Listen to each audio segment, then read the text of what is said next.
Hi friends, ಎಲ್ಲರಿಗೂ good morning. ನಾನು ಚೆನ್ನಾಗಿದ್ದೀನಿ, ನೀವು ಚೆನ್ನಾಗಿದ್ದೀರಾ ಅಂದ್ಕೊಂಡಿದ್ದೀನಿ. ಇವತ್ತು ಒಳ್ಳೆ ತಿಂಡಿ ಮಾಡೋಣ ಅಂದ್ಕೊಂಡೆ. ಏನಪ್ಪ ಅಂದರೆ ವೆಜಿಟೇಬಲ್ ಬಿರಿಯಾನಿ ಮಾಡೋಣ, ಆ ಥರ ಚೆನ್ನಾಗಿರುತ್ತೆ ಅಂತಂದು ನಮ್ಮ ಪಾಪು ತಿಂಡಿ ಏನು ಮಾಡ್ತಾಯಿದೀಯಾ ಅಂತಂದ. ಅದಕ್ಕೆ ಸ್ಪೆಷಲಾಗಿ ಮಾಡ್ಕೊಳ್ಳೋಣ ಇವತ್ತು ಅಂತಂದು ನೋಡಿ. 1 ಟೇಬಲ್ ಸ್ಪೂನು ಆಯಿಲು ಕಮ್ಮಿನೇ ಹಾಕ್ಕೊಳ್ಳಿ. ನಾನು 1 ಟೇಬಲ್ ಸ್ಪೂನಷ್ಟು ಆಯಿಲ್ ಹಾಕ್ಕೊಂಡಿದ್ದೀನಿ. ಚಿಕ್ಕ ಸ್ಪೂನಲ್ಲೇ ಹಾಕ್ಕೊಂಡಿದ್ದೀನಿ.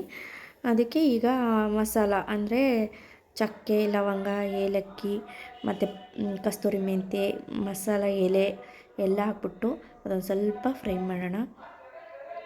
ಏನು ಮಸಾಲ ಇದೆ ಅದೆಲ್ಲ ಹಾಕ್ಕೊಳ್ಳಿ, ಚೆನ್ನಾಗಿರುತ್ತೆ, ಬಿರಿಯಾನಿ ಥರ ಆಗುತ್ತದು. ಅದಕ್ಕೆ ನಾನು ಇವೆಲ್ಲ ಹಾಕ್ಕೊಂಡಿದ್ದೀನಿ, ನೀವು ಹಾಕ್ಕೊಳ್ಳಿ, ಚೆನ್ನಾಗಿರುತ್ತೆ. ಮಕ್ಕಳಿಗೆ ತುಂಬ ಇಷ್ಟಪಟ್ಟು ತಿಂತಾರೆ. ನೋಡಿ, ನಾನು ಬೆಳ್ಳುಳ್ಳಿ, ಹಸಿ ಶುಂಠಿನ ಜಜ್ಜಿಬಿಟ್ಟು ಇಟ್ಕೊಂಡಿದ್ದೆ, ಅದನ್ನು ಇದಕ್ಕೆ ಹಾಕ್ತಾಯಿದ್ದೀನಿ. ಅದು ಒಂದು ಸ್ವಲ್ಪ ಹಾಕಿದ ತಕ್ಷಣವೇ ಈರುಳ್ಳಿನ ಸಣ್ಣಕ್ಕೆ ಹೆಚ್ಕೊಂಡಿರೋಂಥ ಈರುಳ್ಳಿ ಹಾಕ್ತಾಯಿದ್ದೀನಿ. ಉದ್ದಕ್ಕಾದರೂ ಹೆಚ್ಕೊಳ್ಳಿ, ಸಣ್ಣಕ್ಕಾದ್ರೂ ಹೆಚ್ಕೊಳ್ಳಿ. ನಾನು ಫಸ್ಟು ಉದ್ದಕ್ಕೆ ಹೆಚ್ಕೊಂಡೆ.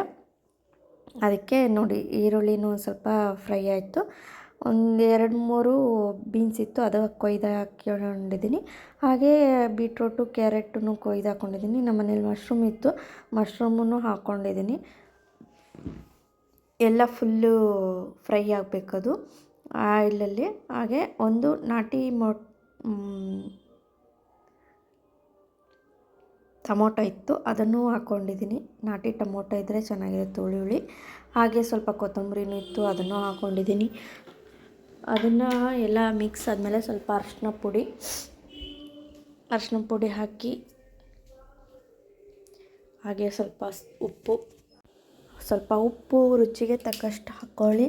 ಹಾಗೆ ಒಂಚೂರು ಇದು ಖಾರದ ಪುಡಿ, ಅಚ್ಚ ಖಾರದ ಪುಡಿ ಹಾಕ್ಕೊಳ್ಳಿ, ಚೆನ್ನಾಗಿರುತ್ತೆ. ಖಾರ ನೋಡಿ ಹಾಕ್ಕೊಳ್ಳಿ, ಜಾಸ್ತಿ ಖಾರ ಇದ್ದರೆ ಮಕ್ಕಳು ತಿನ್ನಲ್ಲ. ಹಾಗೆ ಒಂದು ಸ್ವಲ್ಪ ಧನಿಯಾ ಪೌಡ್ರು ಹಾಕ್ಕೊತಾ ಇದ್ದೀನಿ. ಧನಿಯಾ ಪೌಡ್ರೂ ಹಾಕ್ಕೋಬೇಕು, ಚೆನ್ನಾಗಿರುತ್ತೆ. ಸೇಮ್ ಬಿರಿಯಾನಿ ಫ್ಲೇವರೇ ಬರುತ್ತೆ, ಚೆನ್ನಾಗಿರುತ್ತೆ. ಮಕ್ಕಳು ಇಷ್ಟಪಟ್ಟು ತಿಂತಾರೆ. ಹಾಗೆ ಒಂಚೂರು ಗರಂ ಮಸಾಲ ಹಾಕ್ಕೋಬೇಕು, ಅದನ್ನು 1 ಟೇಬಲ್ ಸ್ಪೂನಷ್ಟು ಹಾಕ್ಕೊಂಡು ಫುಲ್ಲು ಫ್ರೈ ಮಾಡೋಣ. ಇದು ಒಣನೆ ಫ್ರೈ ಮಾಡಿಬಿಟ್ಟು ಎಣ್ಣೆಯಲ್ಲೇ ಎಲ್ಲ ಮಸಾಲ ಕೂಡ್ಕೋಬೇಕು. ಆಯಿತು. ಆಮೇಲೆ 2 ಚೊಂಬು ಅಂದರೆ ಚಿಕ್ಕ ಚೊಂಬಲ್ಲಿ 1.5 ಚೊಂಬಷ್ಟು ನಾನು ನೀರು ಹಾಕ್ಕೊತಾ ಇದ್ದೀನಿ. 1/2 ಅಂದರೆ ಅನ್ನನೂ ಚೆನ್ನಾಗಿ ಆಗುತ್ತೆ. ಸ್ವಲ್ಪ ಇದನ್ನು ಕುದಿಬೇಕು. ಇದು ಕುದ್ದ ತಕ್ಷಣವೇ ಹಾಕ್ಕೊಳ್ಳೋಣ. ಅಕ್ಕಿನ ಆಲ್ರೆಡಿ ನಾನು ತೊಳೆದು ನೆನೆಸಿಟ್ಟಿದ್ದೆ. ಅದನ್ನು ಈಗ ಇದು ಕುದೀತು, ಸ್ವಲ್ಪ ಮೊಸರು ಇತ್ತು, ಹಾಕ್ಕೊಂಡಿದ್ದೀನಿ. ನೋಡಿ, ಅಕ್ಕಿನ ತೊಳೆದ್ಬಿಟ್ಟು ನೆನೆಸಿಟ್ಕೊಂಡಿರೋ ಅಕ್ಕಿನ ಹಾಕ್ತಾಯಿದ್ದೀನಿ. ಹಂಗೆ ನೆನೆಸಿ ಹಾಕಿದರೆ ಅನ್ನನ ಚೆನ್ನಾಗಾಗುತ್ತೆ. ಎಲ್ಲ ಅಕ್ಕಿಗಳಿಗೂ ಮಸಾಲೆನ ಅಂಟ್ಕೊಳುತ್ತೆ, ತುಂಬ ಚೆನ್ನಾಗಿ ಬರುತ್ತೆ. 2 ವಿಸಲ್ ಆದರೆ ಸಾಕು, ಭಾಳ ಚೆನ್ನಾಗಾಗುತ್ತೆ. ಮನೆಯೆಲ್ಲ ಘಮ ಘಮ ಅನ್ನುತ್ತೆ. ಬಿರಿಯಾನಿ ಫ್ಲೇವರೇ ಬರುತ್ತೆ, ಚೆನ್ನಾಗಿ ಟೇಸ್ಟೂ ಅದೇ ಥರ ಇರುತ್ತೆ. ನೀವು ಒಂದ್ಸಲ ಮಾಡಿ ನೋಡಿ, ತುಂಬ ಚೆನ್ನಾಗಿರುತ್ತೆ. 2 ವಿಸಲ್ ಆಯಿತು, ಓಪನ್ ಮಾಡೋಣ. ನೋಡಿ, ಎಷ್ಟು ಚೆನ್ನಾಗಿರುತ್ತೆ ಅಂದರೆ ಮಕ್ಕಳು ಭಾಳ ಇಷ್ಟಪಟ್ಟು ತಿಂತಾರೆ.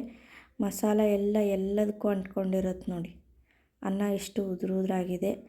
ನೀವು ಮಾಡ್ಕೊಳ್ಳಿ, ತಿಂದ್ಕೊಳ್ಳಿ.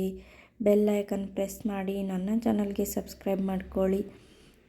ಹಿಂಗೆ ಸಪೋರ್ಟ್ ಮಾಡ್ತಾಯಿರಿ, ಲೈಕ್ ಮಾಡಿ.